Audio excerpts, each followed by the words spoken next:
గుళ్ళో చిన్ననాటి స్నేహితుని చూడంగానే చాలా సంతోషంగా అనిపించింది. ఇంకా కార్పొరేటర్ మేడంతో అయితే కలిసి పండ్లు, తాంబూలము ఇవన్నీ తీసుకొని దేవుడికి నైవేద్యం సమర్పించడానికని తీసుకెళ్తున్నాము. గుళ్ళో ఎంత సేవ చేసినా కూడక తనివి తీరదసలు. హోమం కూడా చాలా బాగా జరిగింది. ఫస్ట్ అయితే మనకు గణపతి హోమము, తర్వాత రుద్ర హోమము, తర్వాత లక్ష్మీనారాయణ హోమం గూడా చాలా బాగా చేశారు స్వామివారు. ఈ పవిత్రమైన హోమం చుట్టూ 3 ప్రదక్షిణలయితే చేసి, మంచిగా దేవుడికి దండమైతే పెట్టుకున్నాము. మా కోరికలన్నీ నెరవేర్చమని జెప్పేసేసి. ఇంక ఈ అమ్మాయి చేతుల మీదుగా నాకు మంచిగా తాంబూలమైతే అందింది.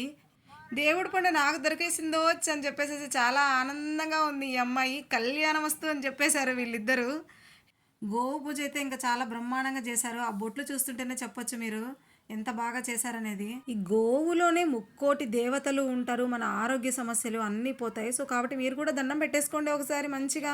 ఇక్కడ చూడండి వీళ్ళని చూస్తుంటే ఆది దంపతులే నడిచొస్తున్నట్టుందిగా.